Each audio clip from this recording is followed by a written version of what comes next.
Hello and welcome to Empire Builders, the place for entrepreneurs, business owners and experts who want to build an epic empire. I'm Nick James and thanks for joining me here today. Welcome back for another Mindset Matters chat. So we have no fire, but this is a fireside chat. And today I have with me the irreverent, wonderful Nick James, our leader. So Nick, for those of you who do not know, most of you will know, is the fabulous CEO of Expert Empires and the creator of all of this amazing business that we are all part of. So for those of you who have not listened to the other pieces of the series, we are talking about why mindset matters, specifically in different areas of business, leadership, vision, so that we can understand that this is not something we just visit for fun, but actually utilize as one of the key strategic tools that we have to grow our businesses the way that we want to. Welcome, Nick. Thank you. And I don't think I've been described as irreverent before. I thought you'd like that one. Yeah, I do. Nice. Yes, very excited to be here and actually to talk about a topic that I don't really talk about that often, but you know, Shari, how important I believe mindset is.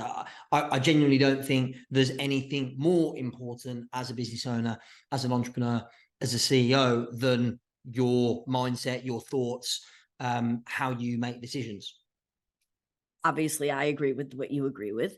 What I find interesting, and you and I have chatted about this a lot, is you and I will be in the room and they see me as the mindset person and you as a strategic leader. And they'll ask you a question. You'll give them a mindset or state change answer. And they ask you another strategic question. Yeah. But what do I do when this happens? And I think because, as you've shared many times, you've grown up in the personal development space. It's so part of who you are that it isn't something you had to go learn, which is probably why you don't talk about it as much, because it's just ingrained in you. It's how you've gotten where you've gotten. Yeah, and I do think it is something I had to learn. It just happens that I learned it from a very, very young age. And I often say, Shari, you've heard me say this before, I probably do take that for granted a bit. I forget because the things that I've been surrounded by since I was 12 years of age, now at 40 years of age, just are second nature. They seem obvious to me, but I forget that, I think. Mind you, I think a lot of people do the same. I think, I joke about it, but, people listen to one Tony Robbins audiobook or podcast episode and they go, right, mindset, tick, right, done. all done, all finished, nailed it. Forever. And it's like, well, hold on a minute. And like I say, hopefully this doesn't come across as arrogant in any way. It's like, I've been studying this stuff since I was 12. I'm now 40 and I'm still spending hours a week on mindset, on myself. So it really never ends. In fact, the deeper you go, the deeper it becomes obvious you can go as well. The more you discover about yourself, the more you realize there is to discover. So yeah, I think it's a never ending process and people forget that. I'm excited to have this chat with you for that reason, because this isn't a one and done, and it isn't, next level of the video game and then we're finished. So how do you navigate your strategic side of your brain and the growth that you want with who you want to be, and how do you remember both sides? Because I think this is what a lot of business owners struggle with. I see it on a day-to-day basis. The business grows and they forget about themselves, or they focus so much on themselves, the business is waning down here, kind of waiting for it to catch up. So I don't believe in balance. How do you navigate that dance between the two of growth? I think the first thing is to realize that the two are interlinked. You can't have one without the other. So your question, which is a great one, is almost like, it presupposes though that, if I focus on the business and grow the business, then I'll forget about myself. And if I focus on myself, then the business won't grow. And that's just not true. The truth is, if you focus on yourself, the business will grow, in my experience, automatically. When I say focus on yourself, on the right things, on the things that are actually going to, on developing the skills and learning the tools that are going to help you be a better business owner, entrepreneur, leader, CEO, whatever role you categorize yourself in. So I really think the two are so closely linked. What I do believe is if you completely forget about yourself and only focus on your business, any success you have is going to be short term, short lived. And equally, if you focus on yourself from to an extreme, like obsessive, and I do have obsessive tendencies, as you know, but if I went totally obsessive with health and nutrition and well-being, and therefore didn't put any time or energy or focus into my business would take a hit. That said, if I don't focus on my health and fitness and well-being, my business will take a hit. So it's about having that, and I agree, I don't like the word balance, because it's in my mind it's an illusion anyway. It doesn't really exist. Impossible. Yeah. And I think you hit on something really amazing here, which is why I help, like we have a lot of our clients, I coach a lot of them, and they'll come to me with presumably a business problem. And I joke with everyone, I could write a tell-all about the stuff that people tell me under the guise of business coaching. All this stuff comes up because the easiest way to look at joining these two is, if you are trying to be the best CEO of your business to be hired from a CV, you have a responsibility yourself, your clients, and your team to write this stuff. So people ask you all the time, I've asked you, how do you have so much energy, let's say after a big event in London, the next day you're on the football pitch with your kids, you're totally fine. It's because you take such good care of yourself, the way you think, giving yourself what you need and an understanding of even what that would mean in order to be the leader you want to be. That's when they match and they combine. So if people don't know, oh, well, is it a mindset problem or a business problem? There isn't a separation. It's a both problem. Which side of the CEO aspect of your skill set needs working on? So that's simple. Yeah. And I think when you say I look after myself, and that shows up with good healthy practices around nutrition and exercise and sleep, and all of these things. And it also is sometimes switching off, which I do a lot. You know this because I suspect, since we've started working a lot more closely together the last couple of years, I don't know if you've been surprised how much I do that. Like, I was surprised. I was shocked. Yeah, I just took a week off with the family. We went to Portugal, played a bit of golf with my littlest. He's 10, Ty, and he loves to play golf. So I played a bit of golf with him, hanging out on the beach, had a few drinks, enjoyed myself, didn't think about work for a whole week, like completely switched off.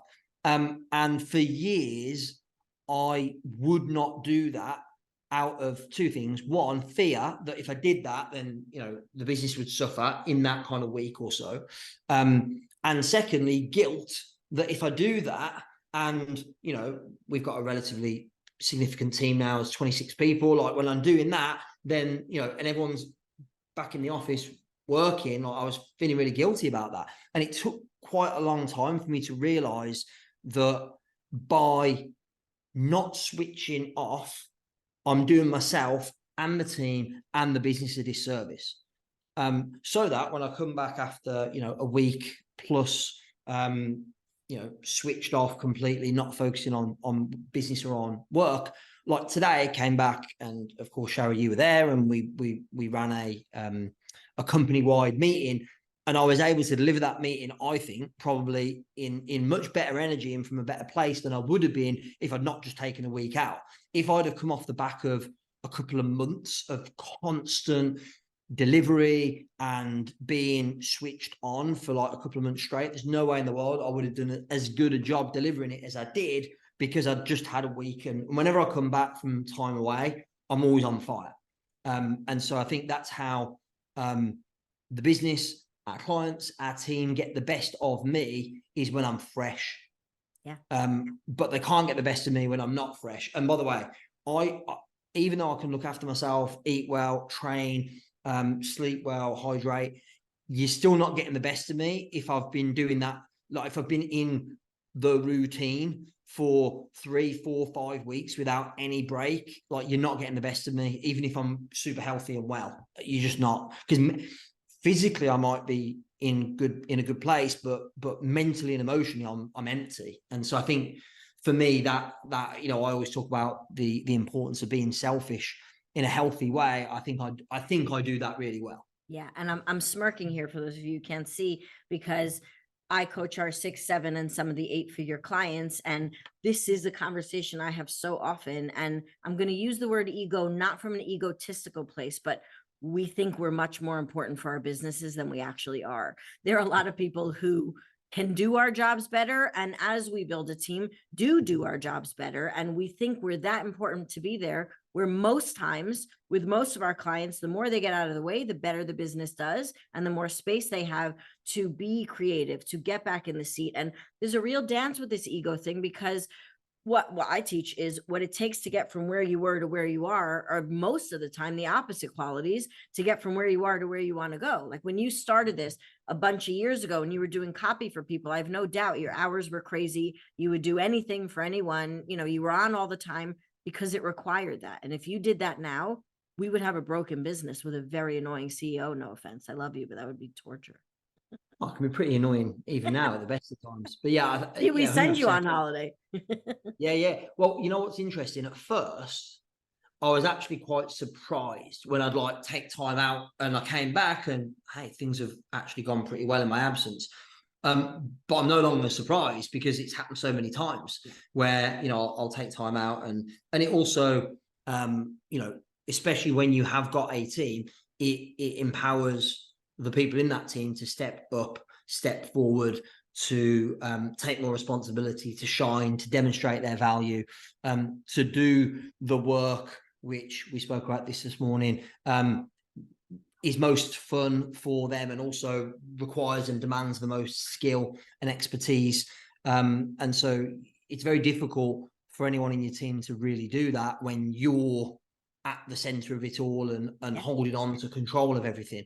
So I think it's that letting go of control. And look, you have got to do it gradually. I don't think it would be smart to go from, right, you are controlling everything like a lunatic, and then all of a sudden, you know, hey, I'm off for a month, see you later, all the best. Like that's probably a recipe for disaster. So I think gradually over time, and, you know, I started off with, I don't think I'd ever taken a break completely where I had no email, no phone, no kind of connection to the team or anything work related until about 3 years ago. And I remember the first time I did it, I was petrified. And I had a week, but I'd really like prepared everything to, you know, like the team and notified people and done all that, I think, quite well. And I was pleasantly surprised when I came back that everything was great. And then I did it again and did like 10 days. And then in June, I did like 3 weeks, which I'd never done before, completely switched off. And, you know, I think, yeah, the more times you do that, the more belief and certainty and confidence you build in yourself, in your team. I guess the big question, which we haven't really addressed, is what if you don't have a team? Absolutely. And that was actually going to be my question. And what if it's not about a holiday? Because we have to learn how to do this in our role, even when we don't have a team member. And even if you have 1 or 2, and it isn't about leaving, we don't always have to leave the building in order to learn how to delegate, see ourselves in our right seat, trust other people. Like this is all mindset stuff. People will think it's strategic. And that was going to be my next question. How do you, because I've seen you do it hundreds of times with clients of ours, and I do it as well. How do we diagnose when it's a mindset issue or a strategic issue? Because they're very closely linked. And it's usually pulling a thread on one side versus the other, rather than it's an all strategy or all mindset question. It's very rare that it's not mindset.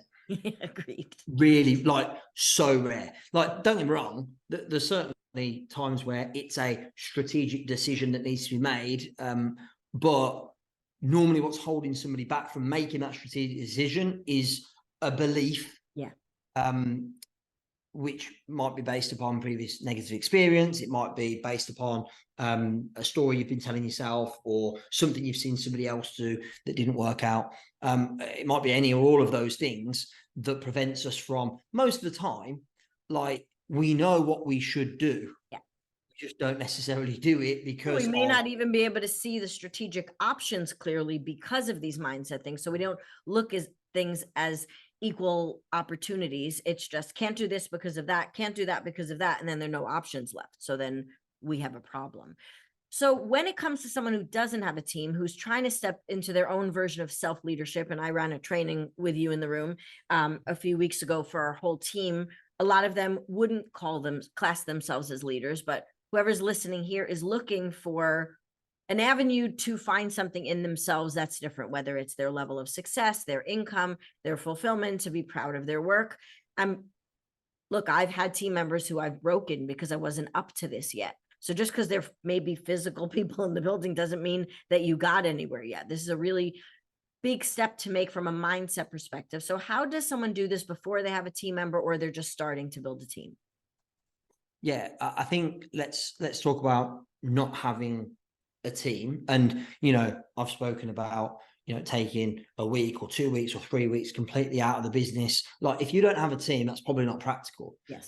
If you've got, you know, well, again, depends on size of business and stuff, but let's say you've got, you know, a reasonable volume of clients and you don't have any of the team, it's like you can't necessarily, depend on what the setup is, you can't just say, hey, clients, I'm uncontactable for 3 weeks, see you later. Well, you probably could, but there'd be some things you'd need to put in place first. So for me, it's about understanding the importance and the principle of taking time out for mind, body, and spirit. And that might be, rather than 3 weeks one time, it might be something daily that you do that gives you the time and space to switch off.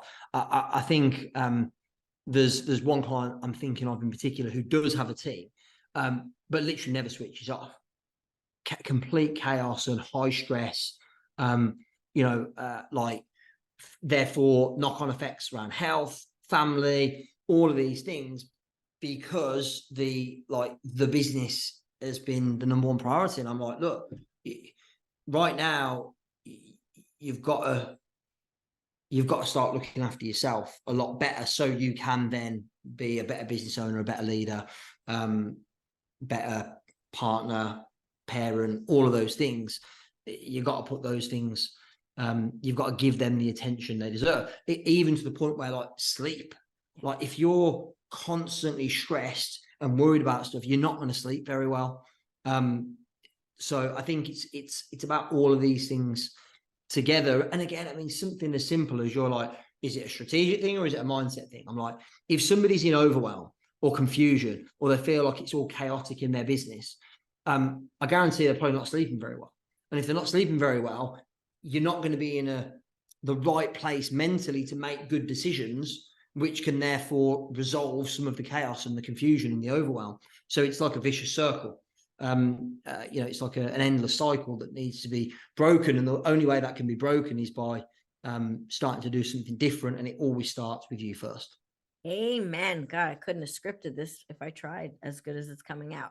So we discussed something on our team meeting this morning that I found really interesting. We were talking, it was not relevant how it came up, but we were discussing the idea of personal development versus skills that we need in our business. And I think this is a massive topic because, I mean, we can go to everyone we know's inbox and see which courses they've bought that they've never opened, to understand what people do in the pursuit of the development of being the right business owner and the skills that they need. What's your take on this?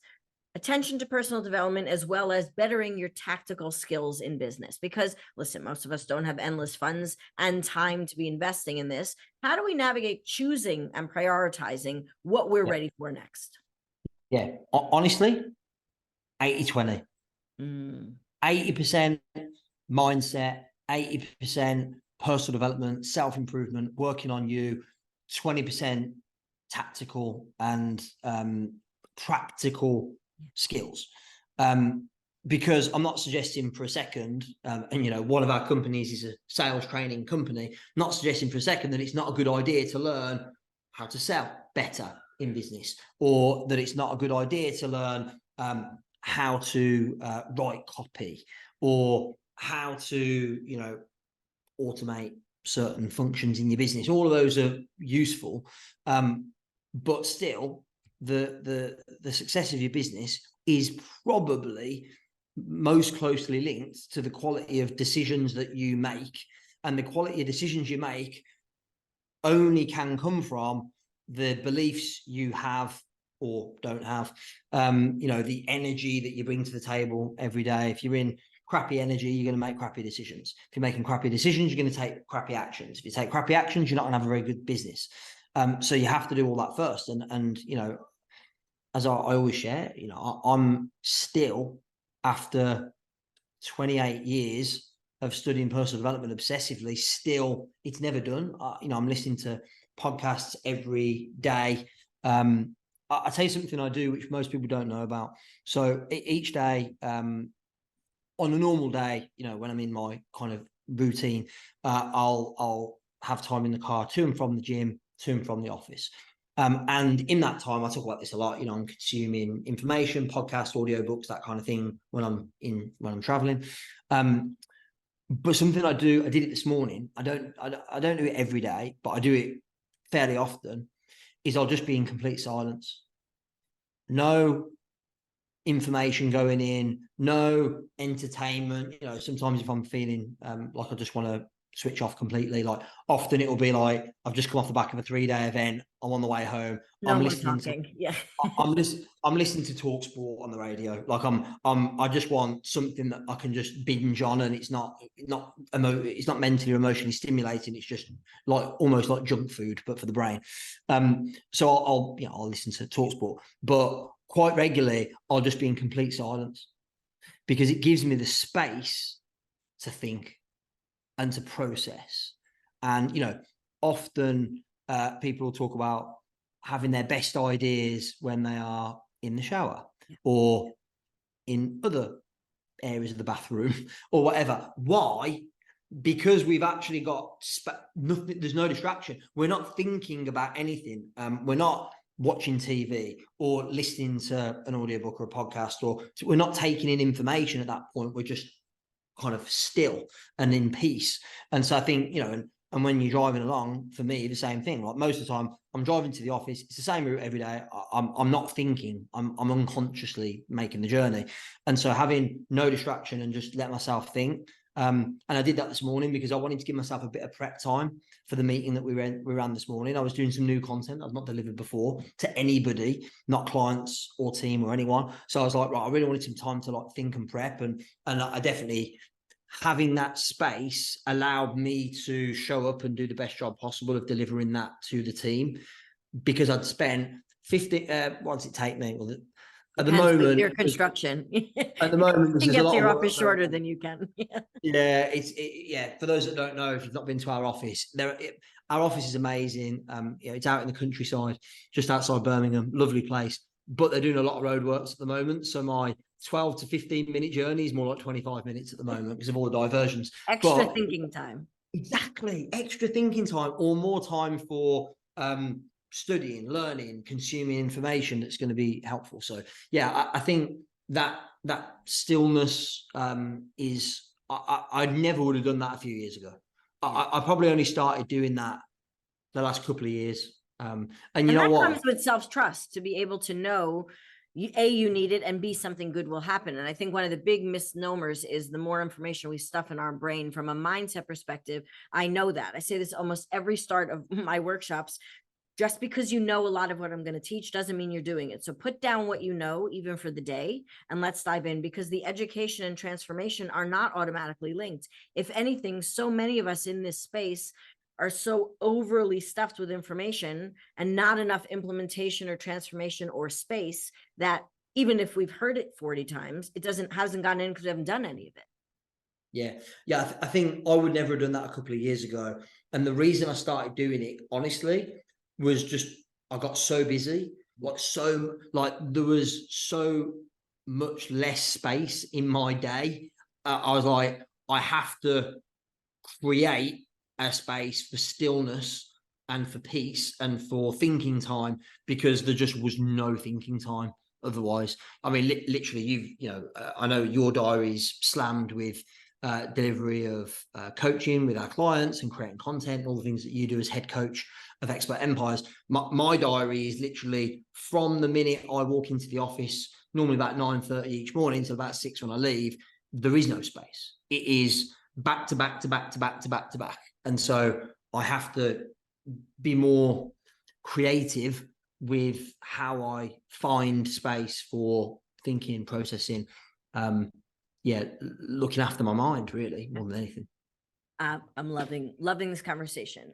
In front of you guys listening here are two very big thinkers. We are the visionary types. We just see possibility, not impossibility, and it's a curse and a blessing at the same time, obviously.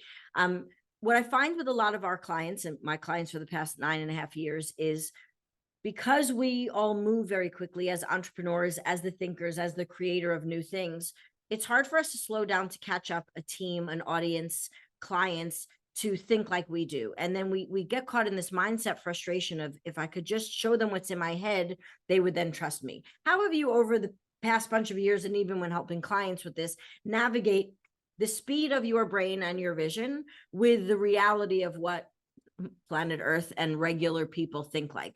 This comes down to how quickly people start changing their messaging, or don't test and give things the time they need to go in, because we think our best skills are when we're in speed. We now, as we discussed, talked about the space and perspective, but from an action taking place, many of us, when we aren't sure about our mindset, take a lot of frenetic action in our business, and actually doesn't help the business, and it doesn't help our connection with our clients. What advice would you give people when it comes to navigating the way our brains work? Yeah, I think first of all, you need to have an awareness or an understanding of how your brain works. Yeah. Because we're all different, right? So, you said we've got quite a lot in common, in that we're big thinkers, and we see possibilities and opportunities rather than risks or threats generally. So we're quite aligned in that respect. I think you've got to know and understand first and foremost what your natural tendencies are. I know that my natural tendency is speed. It is. And that can be a blessing and a curse. What I've had to realize over time is that just because my natural tendency is speed doesn't mean everyone else's natural tendency is speed. So when you and I sit down together and have a conversation like we have here, it's 1,000,000 miles an hour, and we love it. We're both in our comfort zone with that. And if I'm sitting down with certain members of my team or certain clients, they are not in their comfort zone. So I have to adapt in order to communicate in a more effective way. So I think understanding your brain, understanding your personality style. Shari, I do a load of work around DISC profiling in this regard. Like, first of all, me knowing, and again, that's another tool that I've been using since I was a kid, me knowing what my natural tendencies are and the pros and cons of those tendencies, and then being able to adapt accordingly, so that because without doubt, there are some negatives, some downsides to being as fast-paced as I am. Mm-hmm. It has, over the years, fortunately, not so much recently, but in the past, landed me in a lot of hot water where I've made a decision, taken an action, and it's blown up in my face, or it's caused a knock-on effect with the rest of the team, where they're like, they just weren't ready for that, and then there's a negative impact. So first of all, knowing yourself, what your strengths are, what your weaknesses are, and adapting accordingly. And so for me, it's how I suppose, to answer your question, how I manage that is by having structure. So what I don't do, even though it would be my natural tendency, is I don't any longer come up with an idea and implement straight away. Very rare will I do that. What I tend to do now is I'll come up with an idea, I'll bounce it to the team, knowing that we're not going to implement it straight away, which is challenging for me because I'm fast paced. But knowing that in order to build an effective team, I can't just run off and do things on a whim. So I've got a bit of structure in place, and I've got a number of things in place structurally in the business that mean if anyone's got an idea or an opportunity, we can bring it to the table, we can discuss it, we can make a decision on it, and we can either act or not. And everybody has that same, I'm not exempt from that process just because I'm the CEO. I don't get to overrule everything and go, we're doing this because I said so. I have had to adapt in order to create a team that works in harmony. And so I think the first thing is the awareness. I talk about self-awareness a lot. I've been talking about a lot more recently at our events. For me, that's the number one thing. Like, to start you off, self-awareness, understanding yourself, your strengths, your weaknesses, your natural tendencies, so that you can then you can lead and run your business from a more powerful place, and also, you know, knowing what your biggest mistakes, the mistakes you might be prone to are. That makes a big difference. Thank you for that. That was very open and honest. And I want to highlight one thing for people to make sure they heard. It's first the self-awareness and understanding your strengths and weaknesses, and then not pouring them on everybody. This is who, you know, a lot of entrepreneurs, well, this is who I am. I'm like this, and this is the way I've been, and this is why I don't have a job, and this and that. It's taking your strengths and understanding how that fits in the world. So that means getting uncomfortable to not work at the speed that you naturally do, to slow down and have to explain to other people, whether it's an audience, a team, clients, to make sure that the communication is there, the connection still stays. This is very hard work, which is why it's an ever-evolving process. There's no one, even when we have the self-awareness, that then knows what to do with it on a day-to-day basis. As an audience grows, as your prices go up, as you have more clients, you're doing bigger things, this all gets revisited in a cyclical way. It's not a one and done shot on this. Yeah, I mean, as you know, Shari, one of our values is we practice self-awareness and humility. And I genuinely, like, what does that really mean? Well, it means we practice, because it's not possible to be fully self-aware and act from a place of humility all the time, 24/7, 365. We're constantly working at it, but we're always working to be more self-aware, to understand ourselves better, and then have a humility to go, like, because like you said, I think a lot of what I see in other people, clients, people who attend our events, business owners, entrepreneurs, is like, this is just how I am. You're gonna have to get on with it, get on board with it. And I'm like, fine, if that's how you want to operate, you will. I guarantee your business will get stuck at a certain point, because that is arrogant. That is ego talking to go, this is just how I am. That's how, you know, like, who are you to think that you're too good to change, to be open to adapting your style, to improving? And I think that's where we practice self-awareness and humility, which is one of our values, comes in. And that's why it's so important to me. Oh, I love it. This has been amazing.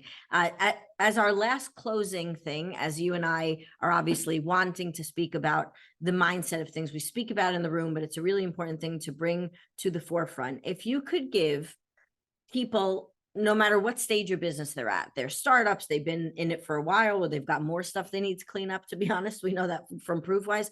What's one tip on a day-to-day basis that you would give people, practically speaking, like great big ideas we talked about today? How do I wake up tomorrow and do something different? You know my philosophies. I'm curious of yours. Yeah, you know what? It's not really a tip so much as some words of reassurance.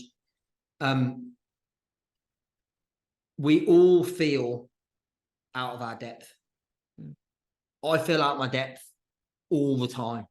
So right now, as I sit here talking to you today, I have never run, built, operated a business of this size before.